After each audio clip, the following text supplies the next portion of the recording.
warahmatullahi wabarakatuh. Teman-teman Rais, terima kasih.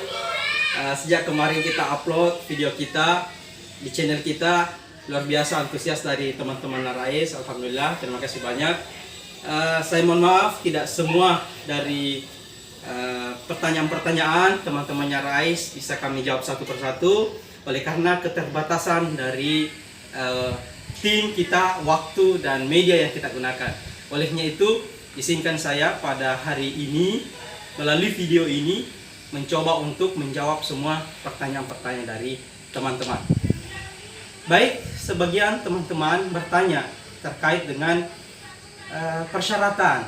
Ya, jadi sekali lagi kita yang menegaskan, teman-teman bertanya tentang persyaratan, ada yang seakan tidak percaya, apa benar hanya dibutuhkan kelompok sebut 10 orang, kemudian apa tidak ada proposal, apa tidak ada persuratan.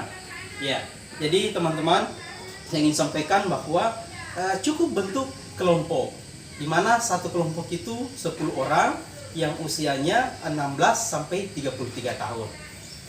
Sekaligus menjawab pertanyaan teman-teman, apakah anak SMA bisa? Ya, sekira dengan usia 16 tahun itu sudah masuk mungkin kelas 11 SMA SMK begitu, itu sudah masuk, apalagi yang kuliah. Jadi intinya 10 orang satu kelompok yang usianya 16 sampai 33 tahun. Lalu apakah harus bikin proposal? Ya, tidak mesti, karena ketika teman-teman sudah punya kelompok kemudian menghubungi tim kami, koordinator Kemana Rais, itu nanti akan dihubungi kembali, akan diatur jadwal untuk bertemu, berdiskusi, dan sekaligus melihat profil dari teman-teman Rais di kelompok itu, dan juga untuk melihat dan mendengarkan presentasi dari teman-teman usaha apa yang akan teman-teman lakukan. Nah, kalau usaha teman-teman yang diusulkan itu layak, ya kita jalan. Tapi kalau usahanya tidak layak, teman-teman Rais dari tim teman-teman Rais yang akan memberikan saran dan memberikan usulan program, usulan usaha yang sekarang ini juga kami jalankan. Baik, kemudian sebagian besar teman-teman Rais juga bertanya. Teman-teman bertanya terkait dengan berapa lama durasi pertemanan ini, berapa panjang, bagaimana mekanismenya, bagaimana bagi hasilnya. Jadi saya ingin sampaikan kepada teman-teman bahwa kita ingin berteman, ya tentu lama, tentu panjang. Kita ingin berteman selamanya. Tetapi kalau teman-teman bertanya bagaimana panjangnya ini kerjasama dalam hal permodalan, insya Allah kami ingin sampaikan bahwa rencana kami, target kami cukup 3 tahun. Kenapa 3 tahun? Kami menganggap 3 tahun itu teman-teman sudah akan punya pengalaman, teman-teman sudah bisa mandiri, sehingga target kami dalam 3 tahun ke depan, satu kelompok usaha di desa ini itu sudah bisa berkembang menjadi paling tidak 5 kelompok. Jadi setiap tahun kita akan evaluasi. Setiap tahun kita akan evaluasi. Kami berharap dan target kami dalam setiap tahunnya ada 2 orang dalam anggota kelompok itu yang kemudian membentuk kelompok baru. Nah, jadi ada 2 orang yang dari 10 orang ini kemudian memisahkan diri dari kelompok pertama untuk membentuk kelompok baru. Sehingga target kami ada 5 kelompok usaha anak muda di desa, di kelurahan dalam 3 tahun ke depan. Itu target kami. Sehingga cukup 3 tahun, kita anggap itu sudah mandiri. Lalu bagaimana bagi hasilnya? Jadi taruhlah gambarannya seperti ini. Misalnya dalam satu kelompok usaha ini omsetnya itu misalnya 10 juta per bulan. 10 juta per bulan dikurangi dengan HPP-nya, modalnya anggaplah 60%. 60% itu berarti sekitar 6 juta. 40%-nya itu adalah keuntungan bersih. Jadi 4 juta ini adalah keuntungan bersih setiap bulan dari usaha yang teman-teman jalankan. Dari 4 juta ini, dari 100% total keuntungan bersih ini, insya Allah 40%-nya itu kita berikan kepada pengelola. Dari satu kelompok itu kan tadi ada 10 orang. Nah, dari 10 orang ini kita bersepakat, teman-teman bersepakat mungkin menunjuk 1-2 orang menjadi pengelola. Jadi pelaksana teknis dari usaha itu. Nah, itu 40% dari keuntungan bersih itu kita berikan kepada pengelola yang 2 orang itu. Jadi sekitar 1.600.000.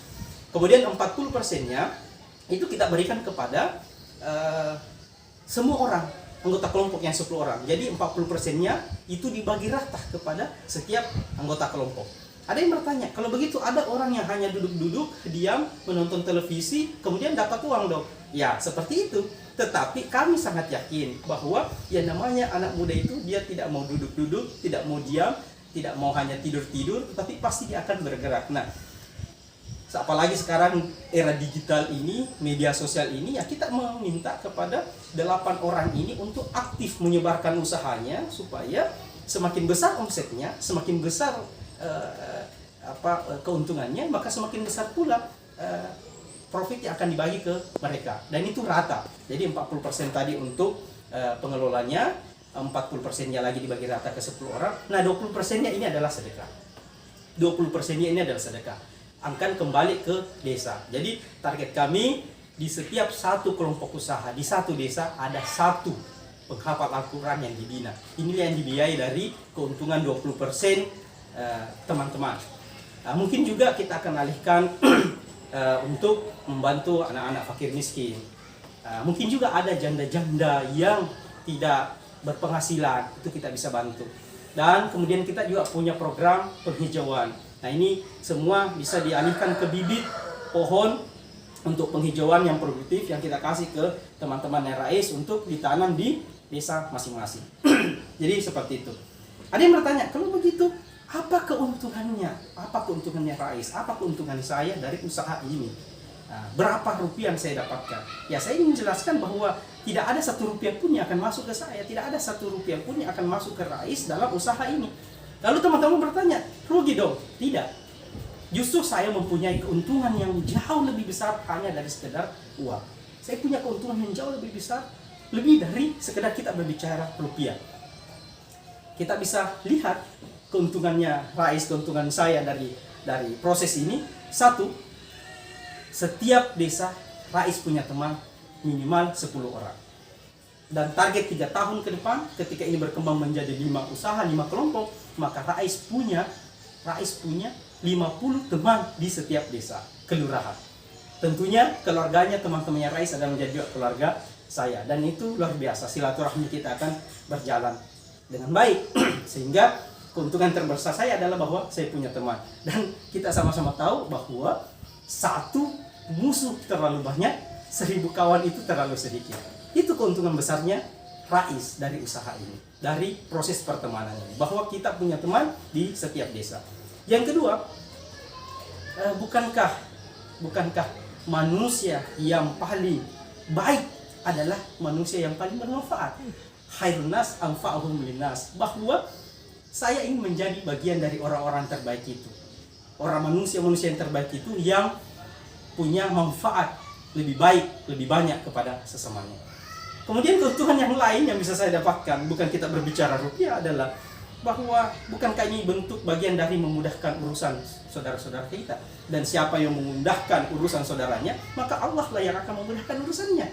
Mungkin dari proses ini ada ya di desa 10 orang yang tadinya anak muda yang kuat, yang punya ide cemerlang, tidak bisa bekerja, dia hanya tinggal diam, vakum.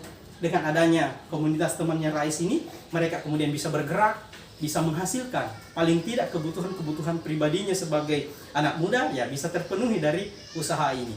Mungkin sudah bisa beli pulsa sendiri, sudah bisa beli baju sendiri, mungkin bisa beli pakaian sendiri. Dan mungkin ada di antara kelompok-kelompok anak-anak muda ini yang sampai saat ini mungkin tidak menikah karena faktor keuangan. Dari ketika ada usaha ini, semoga itu kemudian memudahkan urusan dia untuk punya biaya untuk menikah. Nah, itu yang kita harapkan. Jadi ini saya ketika ditanya berapa rupiah, insya Allah tidak ada 1 rupiah pun, tetapi lebih dari itu kita punya keuntungan yang jauh lebih besar dari sekedar kita berbicara rupiah. Lalu kemudian teman-teman bertanya, sebagian besar teman-teman bertanya, ini kan banyak ini, berapa kira-kira kelompok? Karena ini dari antusias teman-teman banyak yang bertanya, lalu berapa kelompok yang akan dibiayai kira-kira? Ya, saya katakan bahwa untuk saat ini insya Allah kita akan membiayai membentuk teman Rais ini 1 kelompok 1 desa. Jadi untuk sementara yang kita bisa adalah setiap desa kelurahan di Kabupaten Bone ini cukup 1 dulu. Kenapa 1? Ya, kemampuan keuangan kita hanya untuk itu. Tahap pertama hanya 1 kelompok setiap desa kelurahan. Kenapa? Karena itu tadi, dana kita dari kita, oleh kita, untuk kita. Jadi sama sekali kita tidak kerjasama, tidak meminjam uang di bank. Kita tidak meminjam uang di pengusaha besar. Kita tidak punya afiliasi dengan partai politik tertentu, tidak punya afiliasi dengan organisasi tertentu. Betul-betul dari kita, oleh kita, untuk kita. Nah, harapannya ke depan itu tadi. Setiap tahun evaluasi program kita bisa ada 2 orang yang membuat kelompok baru. Target kita 3 tahun, teman-teman sudah punya pengalaman, sudah mandiri, ada 5 kelompok baru terbentuk di setiap desanya. Itu target kita. Jadi, insya Allah tahun pertama 1 desa di 1 kelompok di setiap desa, dan 3 tahun ke depan sudah bisa menjadi 5 kelompok usaha anak muda di setiap desa. Itu yang bisa saya sampaikan, menjawab pertanyaan dari teman-teman. Terakhir, saya mohon doanya teman-teman, insya Allah tanggal 4 Agustus pekan depan, teman-teman kita di Kelurahan Biru di Tani Teriatan insya Allah akan launching usahanya. Nah, seperti apa usahanya? Di mana usahanya? Dan siapa-siapa teman-teman yang terlibat di situ? Silahkan ikuti terus channel kita, video kita berikutnya. Sekira demikian. Assalamualaikum warahmatullahi wabarakatuh.